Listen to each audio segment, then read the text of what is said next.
yo, motherfucker, what's good? Take a look at all the time I took. Master the craft and I'm back to the racks and I'm doing everything that I said I would. Make a little money and invest this green. Wake up in the morning, manifest this dream. Just spit clean like an M16 and the boss too heavy, can't deadlift these. Broke in the business and I got big bills. Plus all the perks and I don't flip pills. All about the grind, never can't sit still, but I rage all night. I'm loving the quick thrills. I've been about it when I was a juvenile. Shout out my haters, I'm planning your funeral. Talking about me, but you bitches delusional. Shit on my name, but you live in a cubicle. Got a buzz that I can't stop now.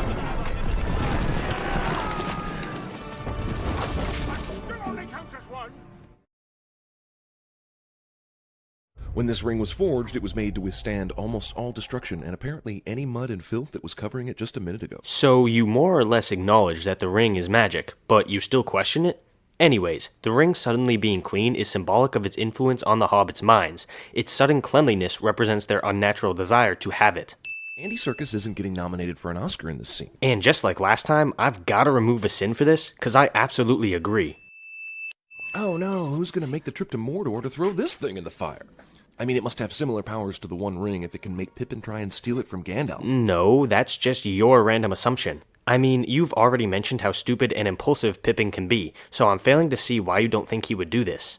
Pippin doesn't remember that in Raiders of the Lost Ark, that didn't work. Jeremy makes a pop culture reference that isn't a sin of the movie cliché. Does Pippin know any more than Sauron does right now? Pippin doesn't know where Frodo is, or even if he's still alive. And he should know that Pippin isn't the hobbit he's looking for because Frodo has put on the ring several times and he has seen him. What's the point of this sin? You said that Pippin doesn't know any more than Sauron, which is obviously not true. Pippin knows that Frodo has the ring, and he knows that Frodo is going to Mordor to destroy it. And then you said that Sauron should know Pippin doesn't have the ring because he's seen Frodo with it, but that is not true. Sauron has no idea that Frodo has the ring, which is actually a very good piece of characterization for him. He underestimates the hobbits, which is why he doesn't realize Frodo is carrying the ring to Mordor. Why should we ride to the aid of those who did not come to ours? Oh my god, you asshole. Because the entire plot of the Two Towers, that's why. What? The plot of the Two Towers? Why should that make him want to help Gondor? This makes zero sense whatsoever. Enemy thinks you have the ring. Seriously? Can Sauron not distinguish between seeing stone communication and ring communication? Don't you think he'd have the metadata to understand which is which? Not necessarily. As far as we know, they're both simply forms of communication. Also, I already explained how Sauron is underestimating the hobbits as part of his characterization. It's pretty to look at, but Minas Tirith is definitely the least practical city ever built. It's basically chutes and ladders come to life. This is explored further in the book, but Minas Tirith was built on the principle of defense being of the utmost importance. The multi-tiered structure of the walls allowed the defenders to rain arrows, oil, and rocks down on the attackers from above in multiple kill zones, so an army laying siege to the city would have to breach several different walls instead of just one.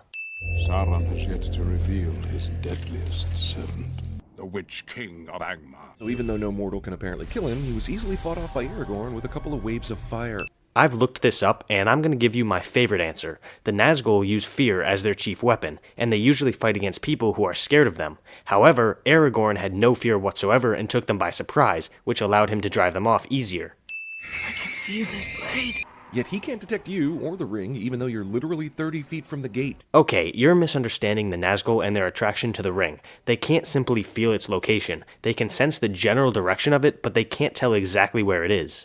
Are there really people just hanging out around the beacons just in case they need to get lit? A lot of these are on top of snowy mountains. Who's camping out in the very unlikely event they will need to light them? Why is any of this a sin? They obviously have rotations of people who camp out on the mountains as a precaution. Why is that a mistake that the movie made? Oh, there's another guy that's half man, half Wilhelm. Sinning the Wilhelm scream. Almost false, but obviously wasn't going to fall cliche. The Cinemasins writers continue to misunderstand what a cliche is. You wish now that our places had been exchanged, that I had died and Boromir had lived. I wish that... Yes, but do we really give a shit, though? Yes, we do, because we are not dead inside.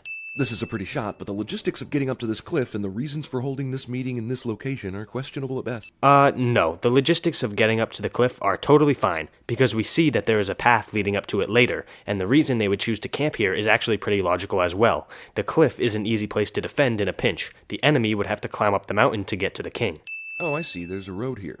The existence of which totally makes sense. You just randomly say this as if people are just supposed to take your word for it. What do you think you are, organized religion? You would think with that kind of destructive power, the siege of the city would be pretty quick, but nope. It goes on for hours and hours. Right, because they have a limited amount of catapults that are very cumbersome, and the defenders actually end up fighting back. Abandon your Oh, so this is the moment when Denethor's gone too far. Yeah, the moment he literally tells his men to give up. What are you, a fucking coward? This battering ram is truly awesome. It's a feat of imagination, but wow, someone actually thought to spend way more time on this than necessary. Let's make it huge, and then we'll carve it into a wolf, and let's put a fiery stove in its mouth. I've already explained this to you, but I'll explain again. Sauron and his servants use fear as a weapon. Grond was designed to strike fear in the hearts of their enemies, which would make them lose hope and give up. Arise! Arise, riders of Theoden! How many people of Gondor do you think died in the time Theoden was giving this f***ing speech? Complaining about Theoden's speech, that's worth this many sins. I would feel great relief that the Witch King is dead, but he never really did anything of note in the entire trilogy except stab Frodo's shoulder. So he did do something of note then. Oh, and by the way, he also kinda sorta killed the King of Rohan. Oh, come on. I know it's a nice surprise that Sam has the ring in his pocket, but there's no way he would have been able to cut the webs from Frodo's neck, then grab the ring and the sword all before the orcs came down to take him. Why? Just because you say so? I'm just supposed to take your word for it? Nah, I don't think I will. There's so many of them. Yeah, why didn't any of these millions of soldiers get sent to Gondor? Because they're guarding Mordor. Do you think that every single soldier should have gone to Minas Tirith? Who are you, David and Dan, during the final 4 seasons of Game of Thrones? The eagles won't fly over the lands of men for fear of being shot down by arrows. But now they have no trouble flying all the way to the motherfucking Black Gate of Mordor, where orcs and Nazgul and Sauron live. The point of this scene is to demonstrate that the eagles have finally realized that a Sauron victory would mean the end of their race, so they finally decided to help. Fault stops right where the good guys are. Are you forgetting that this movie has magic in it? I think you're forgetting that this movie has magic in it.